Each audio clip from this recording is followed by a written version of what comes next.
Tuhan bersama-Hamu. Dan bersama rohmu. Inilah Injil suci menurut Matius. Dimuliakanlah Tuhan. Sekali peristiwa Yesus mengemukakan perumpamaan berikut kepada murid-muridnya. Hal kerajaan surga itu seumpama seorang tuan rumah yang pagi-pagi benar keluar mencari pekerja untuk kebun anggurnya. Setelah sepakat dengan para pekerja mengenai upah sedinar sehari, ia menyuruh mereka ke kebun anggurnya. Kira-kira pukul 9 pagi ia keluar pula dan dilihatnya ada orang-orang lain menganggur di pasar. Katanya kepada mereka, "Pergi jugalah kamu ke kebun anggurku dan aku akan memberimu apa yang pantas." Dan mereka pun akan pergi. Kira-kira pukul 12 dan pukul 3 sore ia keluar pula dan berbuat seperti tadi.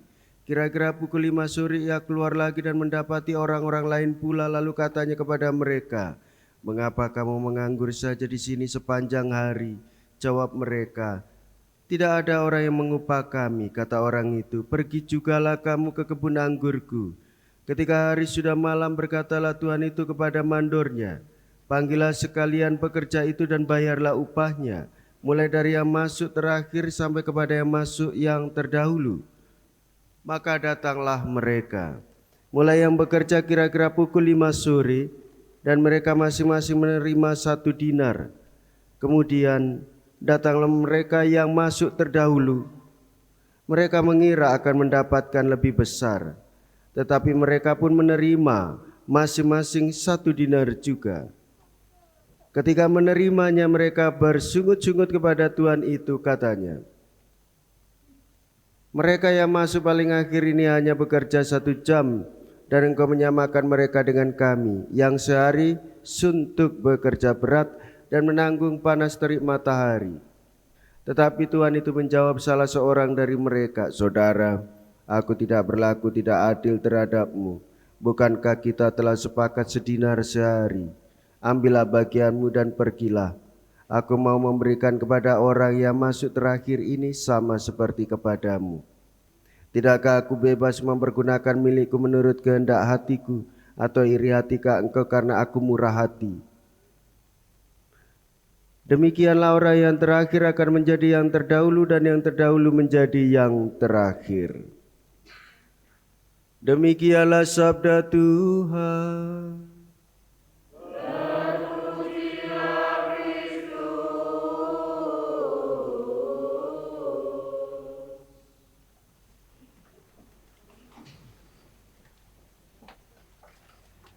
Bapak, Ibu, saudara-saudariku yang terkasih,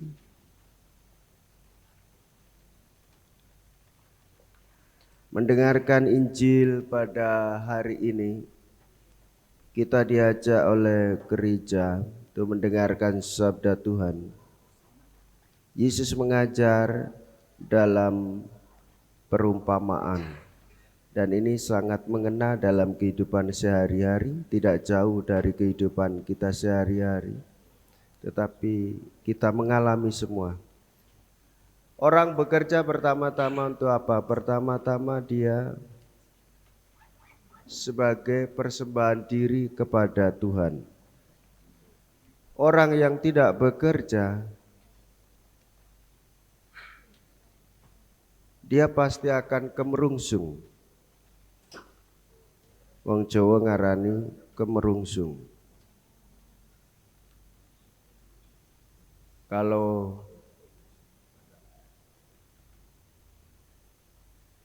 dalam bahasa kita, orang yang tidak bekerja menganggur. Orang yang menganggur pikirannya kosong. Orang yang kosong senengane ngerasani. Wong sing ngrasani senengane membenci. Nek wis membenci, iri. Wong iri ku biasane gak duwe dhuwit.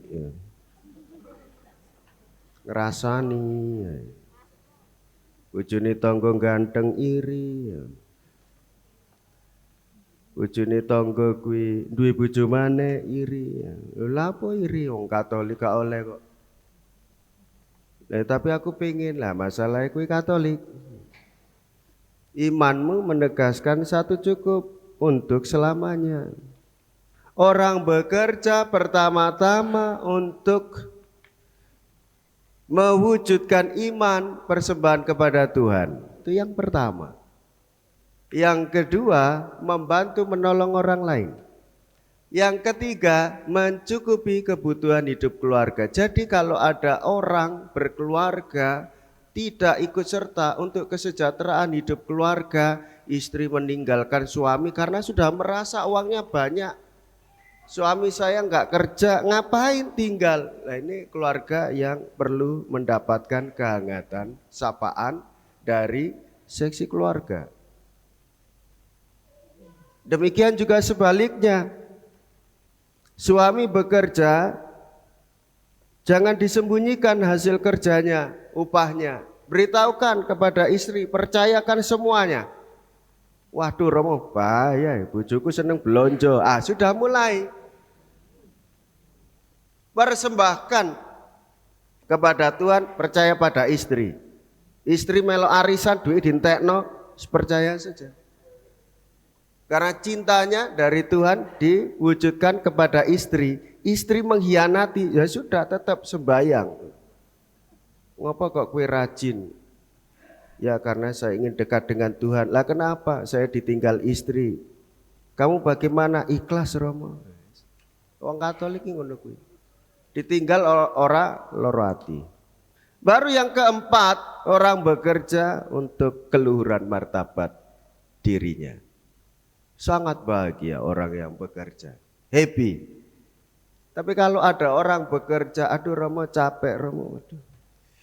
Saya sudah tidak bisa 10 tahun. Lah kenapa? Sibuk bekerja. Lah tidak ada hubungannya. Semakin kuat berdoa, dia semakin kuat bekerja. Semakin setia dia dalam pekerjaannya, demikian juga doanya semakin mendalam. Ora et labora. Ora itu berdoa, labora itu bekerja. Jadi jangan bahagia karo ora kerja. Jangan, malah harus sedih. Ora et labora. Iki aku jakjani arep guyu, nek guyu engko ilang apalane. Isu-isu wis telat tak isin ya. Aduh, 5 menit. Aduh, siki sak jam ya. Nah, Tuhan Yesus mengangkat ini dalam kehidupan kita sehari-hari, dikenakan jadi contoh. Apa yang menarik? Sepakat 1 dinar sehari. Sudah tidak boleh lagi ada iri, benci, dendam. Karena 3 ini mematikan. Merusak pikiran, merusak hati, merusak pasamuan. Sepakat 1 dinar sehari. Romo tapi itu tidak adil. Jangan mengukur keadilan dengan Tuhan. Kita tidak akan mampu. Pasrah kepada Tuhan. Tuhan, aku sudah menjadi seorang ketua lingkungan 10 tahun. Tapi apa balasanmu untuk saya? Istriku tetap ngono-ngono. Mbok 10 tahun terus dadi ayu ya ora iso. Ya tetep ngono. Ayune wong wadon niku nek setia marang bojone malah suwi tambah ayu. Masya keriput tapi disawang suwi-suwi. Iya ya, ayu bojoku iku ya. Wong lanang ki ya gantenge ngono kuwi. Iya ya, tambah suwi tambah keriput ning tambah wibawa. Ganteng. Ana wong ayu lewat ora terganggu ya ta. Tonggo munggah pangkat ya ora terganggu, bojone ora meri ya itu orang yang auranya penuh dengan kasih ilahi. Tidak mudah untuk tergoda. Sepakat. Nek wis sepakat, sudah jangan nodai janji kesepakatan hidup dalam berkeluarga. Ini kan tahun keluarga. menghayati Kristus dalam keluarga, sepakat sudah. Sing sepakat ora rabi, ya wis aja nggodha sing rabi. Diwalik ya ngono, nek wis rabi wet-weten, aja nggodha sing gak rabi ngono lho. Aja diwolak-walik. Aku masih ngerti umatku gandengan tangan melaku bareng. Lho mbok kira aku iri? Ora, aku malah seneng. Ya malah seneng umatnya itu. Romo kami romantis, sangat romantis. Romo enggak cemburu, jangan menggoda. Seneng-seneng, bahagia. Dan itulah tugasnya Romo, bekerja. Bagaimana bekerjanya? Ya melayani umat. Mengembuskan persatuan, perdamaian, mewartakan kebaikan-kebaikan Tuhan.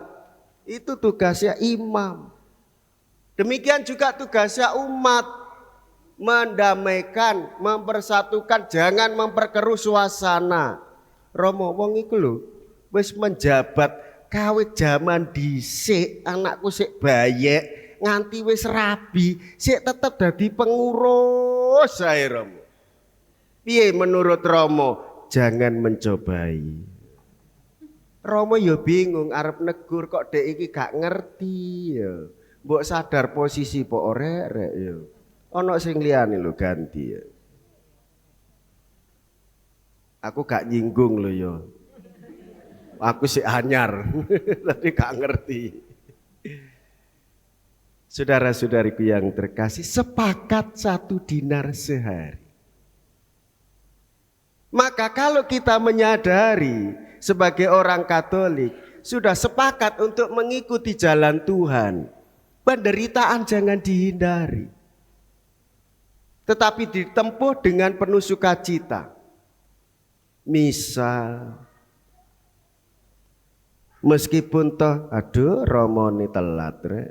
Iku yo latihan ya. Aku yo ora ngetes, memang ya bablas mangi. Mbok kira gak izin, aduh wis telat ning ngarep dhewe ngono. Tapi saya ndak pernah ingin melukai umat, sama sekali ndak. Misa itu ndak pernah telat. Karena yang mimpin romonya ya ora kowe telat ya telat ae, ora usah kakean alasan.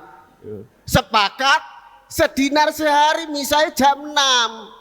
Nenek kowe lewat ya telat, aku gak ngrasani liyane, ngrasani awakku dhewe. Mulih engko lak tunuk-tunuk, Romo selamat pagi. Ya Allah, isin aja nih. Ya kayak contoh ya. Barang elek awake dhewe ndang ngakoni. Bukan berarti saya telat lalu bangga, ndak, malu Bapak Ibu. Nanti pengakuan dosa ya gitu, Romo dosa saya terlambat misa, besok jangan diulangi lagi, pasti Romonya begitu. Sudah pernah ya disampaikan. Sepakat sedinar sehari dengan penuh kesetiaan. Sebagai orang Katolik berdoa, mendoakan orang lain supaya orang lain juga mendapatkan berkat dari Tuhan. Maka jadi orang Katolik jangan pelit. Mulai hari ini mendoakan keluarga Bapak Antonius. Bapak Antonius berdoa, Bu, kita minggu ini berdoa untuk keluarga Bapak Fransiskus. Satu lingkungan lagi Bapak Antonius dengan Bapak Fransiskus tahu ada saudaranya mengalami masalah kebangkrutan, terlilit utang.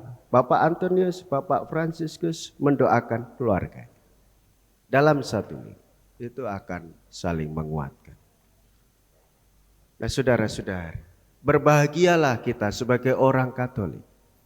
Karena ikut ambil bagian untuk mengedepankan hidup banyak orang daripada memikirkan diri kita sendiri. Kita sepakat 1 dinar sehari dan kita sepakat mengikuti Tuhan Yesus, dan jalan yang kita tempuh adalah jalan Tuhan dan bukan jalan kita sendiri. Tuhan Yesus memberkati kita semua. Amin.